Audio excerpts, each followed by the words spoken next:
Welcome to episode 410 of the Find Your Food Voice podcast. We are breaking down the Gigi Hadid and hairspray controversy, among many other things, in this live recording of a Diet Culture IRL.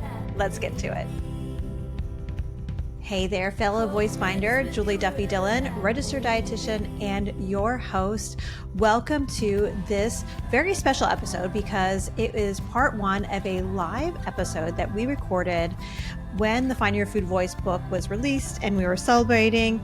It actually has been out for exactly 2 weeks from when this episode is dropping. So Mom and book are doing very well. We are exhausted, but we're doing very well. And honestly, I just want to tell you, thank you so much for the support as I have been birthing this book for the last 2 years. So today's episode, again, is this live recording where we did a Diet Culture IRL. And this first half, we're talking about all of the current conversation within the musical theater industry and really just about size diversity as a part of diversity. The team, Colleen Brebner, Rachel Popick, and I, we discuss some of our favorite parts of the Find Your Food Voice book and what we are most excited about you connecting to. If you have read the Find Your Food Voice book and that is how you found me, hey, it's so nice to meet you. If you're wanting more, definitely catch up on the past 400 plus episodes. But I also am going to continue to write what I was writing about in the Find Your Food Voice book because there's so much more to say. And you can get to that conversation by subscribing to my Substack. It's Find Your Food Voice. That's the name of the Substack newsletter. And you can do a free subscription or a paid option. I look forward to continue to break down all the different nuances of living a life without dieting. No matter what health condition you have, no matter what your size is, no matter what your age is, we all deserve to feel at home in our body and have a relationship with food that brings us satisfaction, pleasure, and health. All right, enough of all that. We're going to get to this live podcast episode after a very quick sponsor break. Hello. Are we recording live or what? Woo, we are. We're live. Is it working? I'm afraid that I'm going to break it like Netflix does whenever they do live things. Everyone's streaming capability is solid. Okay, good. And I mean, this is not like a Love is Blind reunion, so I don't think I need to worry about it. Welcome, everybody, to this celebration. We are so excited to be here and to do our very first live podcast recording. The tech is kind of nerve-wracking, but also it's going smoothly. Thank you, Riverside. And welcome, Colleen and Rachel. How's the night going so far? Hey. Good. I'm excited to be here. I am so excited. And I am still on cloud nine from actually meeting the two of you in person. So everybody just know in the live, in-person event, I got to meet Colleen and Rachel for the first time. So that was just so wonderful. So yes, welcome to the show. Yes. So we would love to hear from you all as well. So please just let us know, pop it into the chat live wherever you're streaming from. What snack or drink did you bring to join us? I am drinking this delightful little pineapple spindrift. Isn't this what the influencers do? They do. What's with the hand? I don't get it. I think it's supposed to help with the backlighting, but honestly, it's not doing anything. But I was going to say, I don't think it's working, Colleen. And I just really enjoy bubbly water. And I like this because it has a fruity flavor. So yeah, that's what I'm eating, drinking. I actually ate dinner already. I had grilled cheese sandwiches because I needed to make something fast. Love a grilled cheese. That's always my go-to. Yes. Rachel, Julie, what do you have with you? I have a little bit of a piece of a cheesecake that I bought at Alex's Cheesecakes in Greensboro. Oh, yay. Julie live. I love that. Yes, you always have to hit up Alex. Cheesecakes by Alex is so, so good. And I was telling Rachel and Colleen before, I have 2 teenagers at home, and I was like, dinner. I planned a live event right around dinner time. That was really smart, but whatever. This is when you leave time to have some last minute, DoorDash. And so I just had a McDonald's cheeseburger one of my favorites. Don't have it anymore. My kids are inside. I'm like, you cannot use any of the Wi-Fi. I take it all tonight. I hoard it for this event, but that was my snack. So yeah. Yay. Well, we have some folks chiming in here, so I'm going to read out a couple of our listeners' treats. We've got folks just hydrating, staying hydrated. We love to see it. So Yes. water. We have someone joining, Kim from Washington, Yay. and Hey, they are Kim. drinking a watermelon LMNT, which I don't know what that is, but it sounds delightful. And yeah, getting some hearts. Love the hearts. Love the love. Thank you all so much. Well, we're just so excited to be here with you all, everyone joining us or watching the replay. This is just like, it's such a huge thing in the making. And like Julie said, you know, we all kind of met, but wanted to introduce ourselves a little bit too. You may have heard Rachel and myself on the Find Your Food Voice podcast. We host that segment called Diet Culture IRL alongside Julie, but want to give Rachel a chance to introduce herself a little bit more about what she does. And then, of course, our main guest of honor, who needs no introduction. I'd love to just introduce her as well. So, Rachel. Hi, everyone. I am Rachel Popick. I help behind the scenes, helping to get the Find Your Food Voice podcast up and online and scheduled out for you all every Tuesday morning, and just kind of help with a bunch of behind the scenes stuff. And in my day-to-day, I am a private chef and cooking instructor who is focused on helping folks heal their relationship with food after divorcing themselves from diet culture. And I'm really, really glad to be here. Yay. And you all met me slightly. I'm Colleen. I'll be our master of ceremonies for this event, just helping guide us along on this journey. And I really am a professional hype woman extraordinaire. I just love seeing people thrive and excel in their elements. So I've been working with Julie now for the past 4 years. And the person who really needs no introduction here, the reason we're all here watching this live, watching the recording, dietitian, mother, friend, and now author, Julie Duffy Dillon. Yay. If I had the little like clap sound, I would do it right now, but I don't have it. Thank you so much. See, she is the hype woman extraordinaire. This is so exciting. So thank you. Since we all have our books handy, and Julie, I see yours behind you there too. I think a great way to kick things off would be just sharing why we're each excited about the book. So I'm happy to start, and then Rachel, maybe you can tack on to that. But I'm just really excited because when I first started working with Julie, she shared with me that she had a teacher who really encouraged her to write. And she knew from the moment that she kind of had this conversation, and she just thought like this teacher really inspired her, and that she would write and then publish a book. And now she's done it. And I just love a story of encouragement and support and drive, and like someone truly believing in someone else and making sure they knew that like others believed in them too, because that we know that goes such a long way. And I feel like that's a little behind the scenes on the book, but because of course I'm excited about the book itself, but I just really love that story. And I think it's just a huge testament to your drive, Julie, and the work that you've done to kind of dismantle some of these systems and, really share that with other people. So wanted to share that. Thank you. That's so sweet. Yeah. And you never know when you say a kind word to someone where they'll take it. So yeah. Thank you, Miss Mosconi.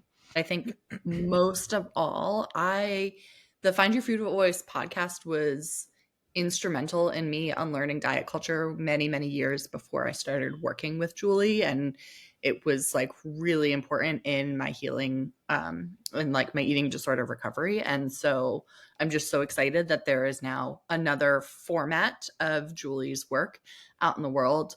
And I'm really excited to see the like ripple effects of how it changes people's lives. So yeah. Awesome. I love that we like were connecting before we even spoke. So that's just so great.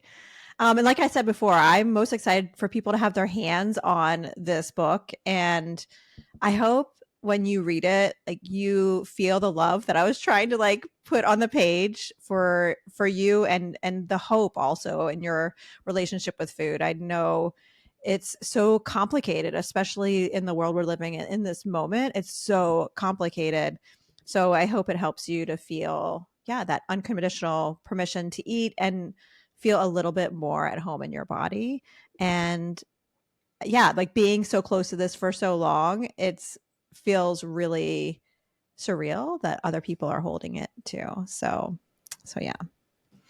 Yes. And if you have the book already, or if you plan on ordering it, or if you plan on gifting it, please feel free to share some love in the live now. Send some hearts in so we can just share and feel the love all across the board. But we are so, so excited. Okay.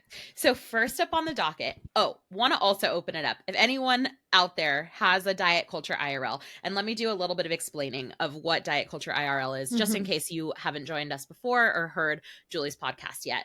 When you're maybe out at the grocery store and you see a magazine that's like, so-and-so lost 1,000 pounds in 2 days. Obviously, I'm way over exaggerating here because oftentimes they're like headers or headlines like that. It's really when we see those things in real life, that's what IRL stands for, related to diet culture. And what we do in this segment is just talk, unpack, and share tools about how to cope with some of these things and just why we see them. You know, we feel like it's important to name, address, and then kind of, chat and maybe bring light, levity, and a little bit of good humor to situations related to diet culture. Rachel and Julie, anything else you want to add to that explanation? No, I think that's great. I mean, we've done some where it's like advocating at the doctor, some random weird diets that are being promoted. I'm like trying to think of some other examples that we've had over the years. Maybe some comments people make about someone in your life, like a kid, just like how we're seeing it in real life. And really, let's like dissect the heck out of it and support each other to navigate through it. Yeah. Awesome. So that's really it. So if you have something that you noticed Diet Culture IRL, we'd love to address that as well in our live recording. So feel free to pop that into the chat. I see lots of great action in the chat, so feel free to chime in. But we'll get started with a topic, and then if something comes to you, feel free to type it in. Pop it in the chat to address that as well. So this kind of came up, I feel like a couple weeks, 3 weeks ago, maybe. I don't know. It's pretty fresh still. Gigi Hadid, and this hairspray representation. And this is something that, like, being a total musical theater nerd, like, I just was like, whoa. So, anyone want to give the background on this and, like, talk a little bit more about what exactly happened here? I can, from someone who is very new to musical theater and know very little about it, but just have a teenager who's into musical theater. And what I've appreciated about Hairspray, it's something that is one of the very few types of theater or movies where a higher weight person plays the lead and is not the villain, not the one who is kind of like a person in the background just being made fun of all the time, like the actual lead. And what I've appreciated about musical theater is that it's one of the roles that, what's the lead's name? I can't remember. Tracy Turnblad. Tracy. Yeah, thank you. Tracy, like every time I've seen it or seen pictures of it, the lead is in a higher weight body. And there's so few times in musical theater where that is a priority. And to see Gigi Hadid to be playing Tracy is really ridiculous. Like, I don't know. So that's kind of the background that I think of in my very minimal amount of musical theater of education that I have. What did I miss? That was a great overview. This is very near and dear to my heart Yes. because I have played Tracy in past musical theater life. And we don't, as I'm saying we as in plus size actors, Mm-hmm. can rarely find opportunities in musical theater where we aren't typecast as the villain, like you said, Mm-hmm. as the comedic relief. Yes. We have we have like, I feel like identifiably 3 roles that we can play that are supposed to be plus size characters. One of which is Tracy Turnblad in Hairspray, one of which is Madame Thénardier in Les Miserables, and the other is Effie White in Dreamgirls, which would also be, Effie White would also be a Black person needing to be plus size and play that role. Mm-hmm. So I think that there's just a lot of fat stigma in casting like plus size bodies on Broadway and in plays. So to have someone who, like, we don't have that many roles, like, don't take the roles from Yeah. Well, wasn't the irony of it too? Wasn't the whole project, was it basically was like a commercial that Vogue put together, right? It was just like a Yes. snippet, and it was supposed to be promoting some kind of diversity, wasn't it? Yes. That the point of it too? Yeah. So Yeah, and there was a lot of other representation in it. And I Okay. think that's part of, I mean, it's always frustrating when there isn't fat representation, but I Yeah. think part of why it was like even more frustrating is that the intentionality was supposed to be about diversity, and there was, but it still fell short. Couldn't they have done any other like theater number then? Like, why did they pick that? Why did they pick Hairspray? You know, it just seems really I don't know, just poor taste to be like, okay, now we're gonna pick this like person that doesn't represent some of the diversity that this show is providing. Yeah, musical theater is a place that what I've witnessed is there's places that are trying to do better, but especially with size, it's still like it's like the rest of the world. And Katie Garrity, I'm assuming Colleen, you know who she is, but Rachel, I don't know if you know who she is. Nope. But she's a higher weight Broadway actor that has played Red Riding Hood in Into the Woods, and I don't know, probably many other roles that I have no clue about.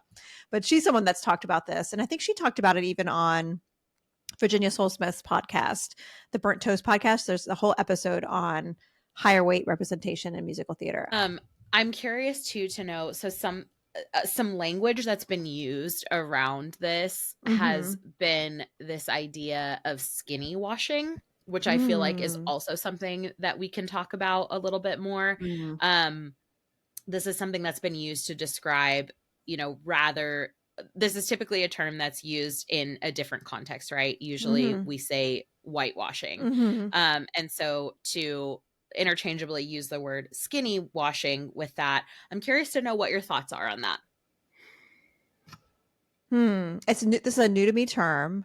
And I have a hard time just replacing terms that are helping us understand the experience of a Black person and just switching it out. That just doesn't feel like the right way to go. The experience of a Black person is going to be unique and harder than anything else. So calling skinny washing to me is just like not the place that I would want to go.